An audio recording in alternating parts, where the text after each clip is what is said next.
에스라 9장 8절로 15절까지의 말씀, 우리 다 같이 한 목소리로 합독하겠습니다. 이제 우리 하나님 여호와께서 우리에게 잠시 동안 은혜를 베푸사 얼마를 남겨두며 피하게 하신 우리를 그 거룩한 처소에 박힌 못과 같게 하시고, 우리 하나님이 우리 눈을 밝히사 우리가 종노릇하는 중에서 조금 소생하게 하셨나이다.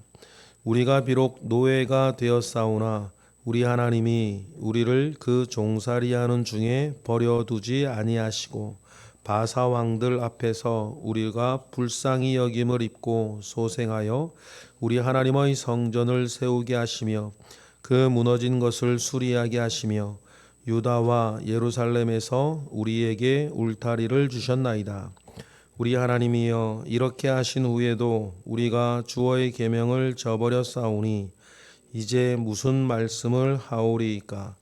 전에 주께서 주의 종 선지자들에게 명령하여 이르시되, 너희가 가서 얻으려 하는 땅은 더러운 땅이니 이는 이방 백성들이 더럽고 가증한 일을 행하여 이 끝에서 저 끝까지 그 더러움을 채웠음이라.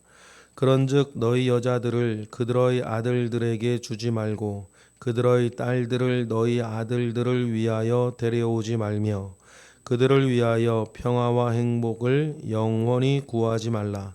그리하면 너희가 왕성하여 그 땅의 아름다운 것을 먹으며 그 땅을 자손에게 물려주어 영원한 유산으로 물려주게 되리라 하셨나이다.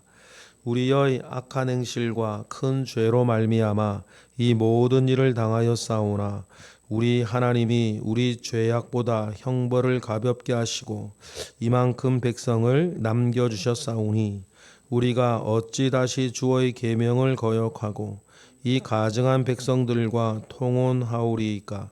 그리하면 주께서 어찌 우리를 멸하시고 남아 피할 자가 없도록 진노하시지 아니하시리이까?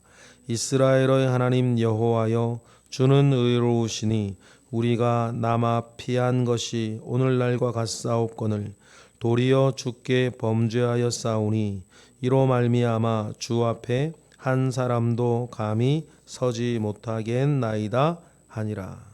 아멘. 좋아하는 것과 감사하는 것은 겉모양은 비슷해 보이지만 전혀 다른 것과 같이 후회, 반성, 자책하는 것과 회개하는 것도 얼핏 보면 겉모양은 비슷한데 전혀 다른 개념입니다. 교회를 다니는 이들도 자기가 후회하고 자책하고 반성하는 것을 마치 회개하고 있는 것과 같이 착각할 때가 있어요.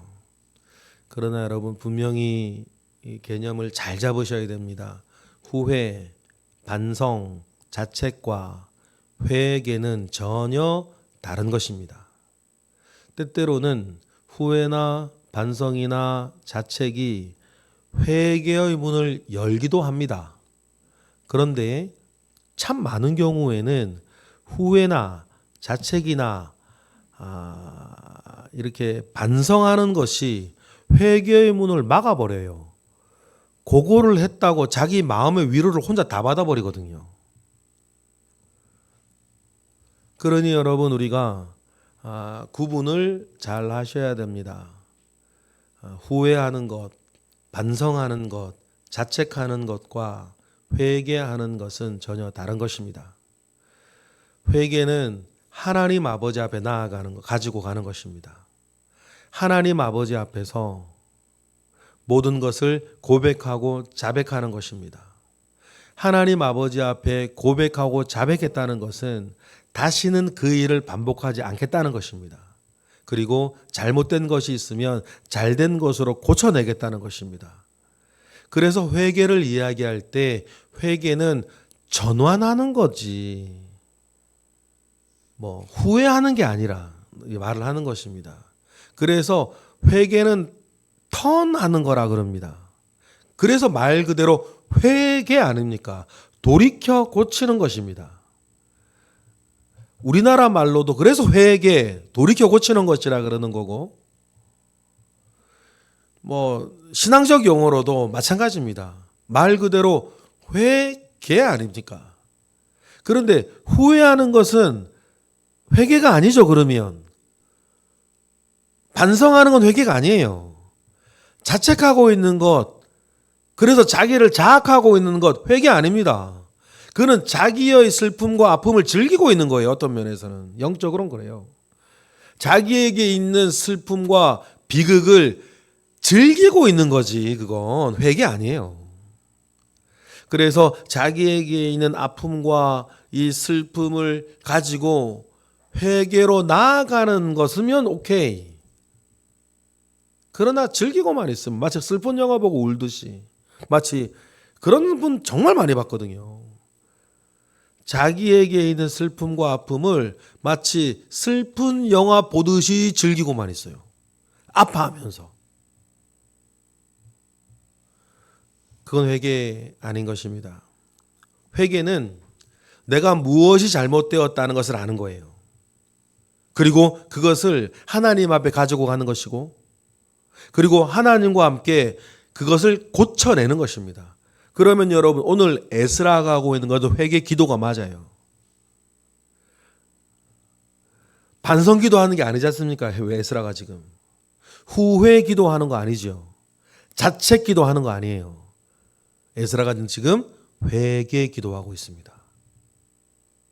그리고 어떻게 하면 회개를 이루어낼 것인가에 대해서 이제 에스라는 집요하게 노력할 거예요.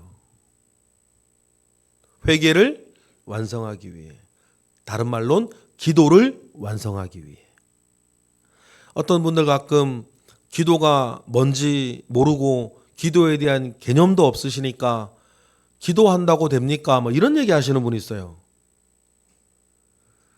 그분의 머릿속에는 기도라는 것이 그냥 두 손 모아서 말하는 것을 기도로 아는가 봐요. 그것은 여러분, 기도의 시작. 기도의 완성은 뭐예요? 내가 내 입으로 말했던 기도를 내 손과 발로 책임지는 게 기도의 완성이에요. 그러면 기도한다고 됩니까? 라는 말 자체가 안 돼요.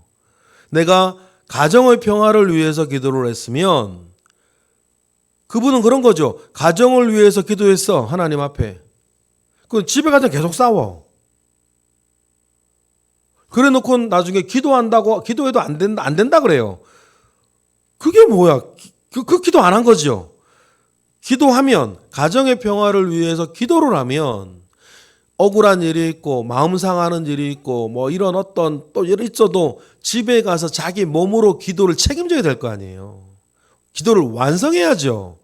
완성되지 못한 기도 해놓고 무슨 기도한다고 되냐 안 되냐 이런 얘기 하시는 건 기도가 뭔지 개념이 아직 안 잡히신 분이에요.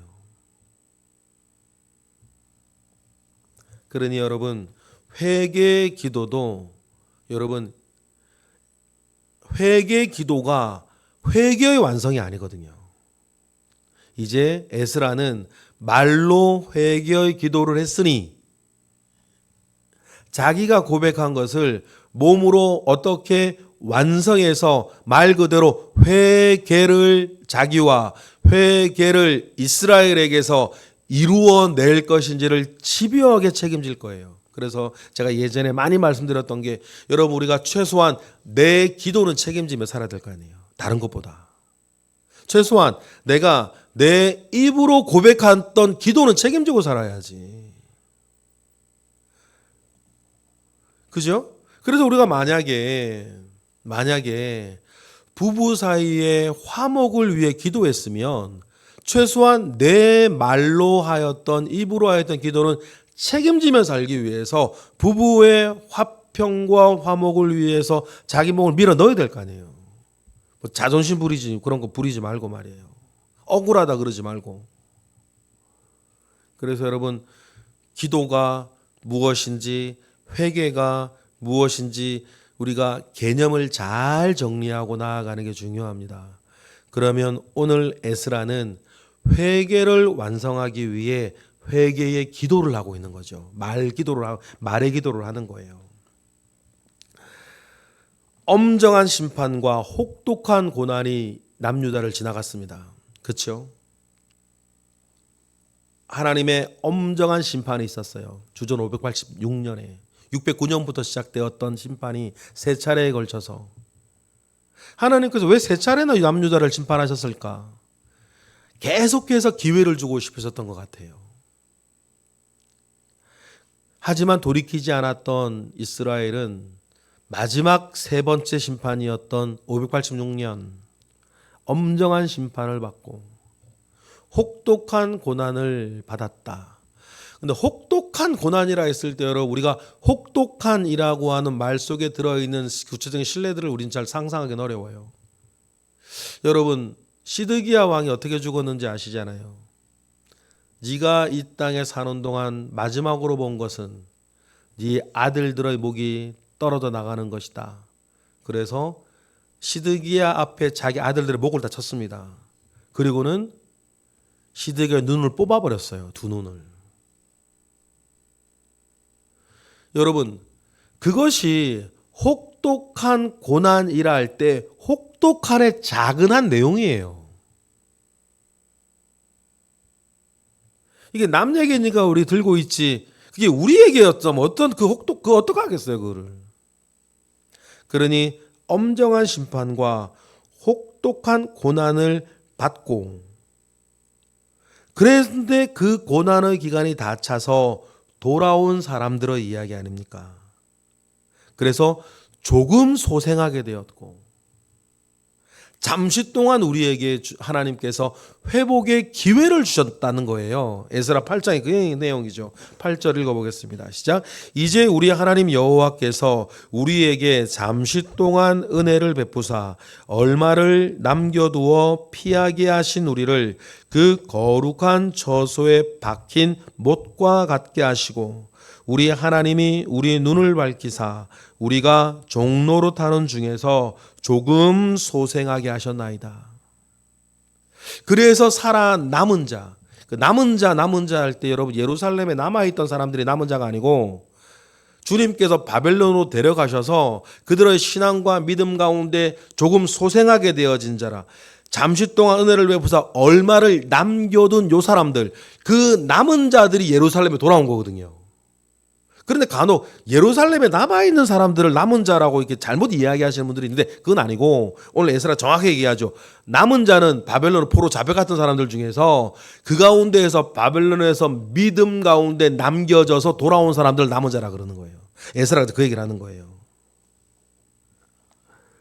그런 남은 자들을 주님께서 예루살렘으로 돌아오게 하셨을 때 여전히 법적인 신분은 우리가 노예나 하나님께서 이제 우리에게 회복의 기회를 비로소 혹독한 고난 뒤에 우리에게 주셨다고 하나님의 은혜를 고백하는 게 9절 읽어보겠습니다. 시작. 우리가 비록 노예가 되었사오나 우리 하나님이 우리를 그 종살이하는 중에 버려두지 아니하시고 바사왕들 앞에서 우리가 불쌍히 여김을 입고 소생하여 우리 하나님의 성전을 세우게 하시며 그 무너진 것을 수리하게 하시며 유다와 예루살렘에서 우리에게 울타리를 주셨나이다. 이제 하나님께서 남은 자를 예루살렘에 돌아오게 하셔서 이제 성전 세우게 하시고 수리하게 하시고 이스라엘 회복의 신락 같은 희망을 이제 우리에게 잠시의 은혜 가운데 주셨나이다 라고 은혜를 고백을 해요. 그런데 10절 지금 우리가 에스라가 회개의 기도를 하게 된 이유가 있죠. 그런데 10절이에요. 10절 읽어볼까요? 시작. 우리 하나님이여 이렇게 하신 후에도 우리가 주의 계명을 저버렸사오니 이제 무슨 말씀을 하오리까? 여러분 자녀들 말이에요. 우리가 자녀 하나님과 이스라엘, 하나님과 우리 사이를 부모님과 자녀 딱 맞아요. 자녀들이 뭔가 잘못을 해서 꾸지람을 하고 심지어는 말을 안 들어서 때리기까지 했는데 그래도 안 고치면 어떡할 거예요? 이런 부분들이에요. 그래서 맞은데 격려하고 화해하고 이렇게 기회를 주는데 또 대들고 있으면 좀 그 짝인 거. 그러니까 에스라가 주어의 계명을 그 후에도 저버리고 있으니 우리가 어떻게 하겠냐. 그런데 이것이 왜 에스라의 가슴 아프냐면 남유다가 예전에 혹독한 심판, 엄정한 심판, 혹독한 고난이라고 했을 때 그것이 있게 되었던 원인 중에 원인이 지금 에스라가 지금 돌아와서 보고 있는 4개월 만에 알게 된, 예루살렘에 돌아와서 4개월 만에 알게 된 그 일이었단 말이에요. 그런데 그것이 100년도 채 안 된 가운데 또 반복되고 있으면, 그래서 11절처럼 기도를 합니다. 전에 주께서 주의 종 선지자들에게 명령하여 이르시되 너희가 가서 얻으려 하는 땅은 더러운 땅이니 이는 이방 백성들이 더럽히고 가증한 일을 행하여 이 끝에서 저 끝까지 그 더러움으로 채웠던 그 땅이었다는 거예요.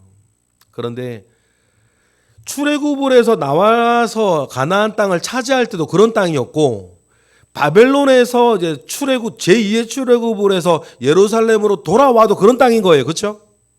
이 땅에서 땅까지 그 땅은 가증한 일로 가득 찬 땅으로 변질되어 있어요. 그래서 하나님께서 모세를 통해서도 여호수아를 통해서도 하지 말라고 하시는 길이 몇 가지가 있어요.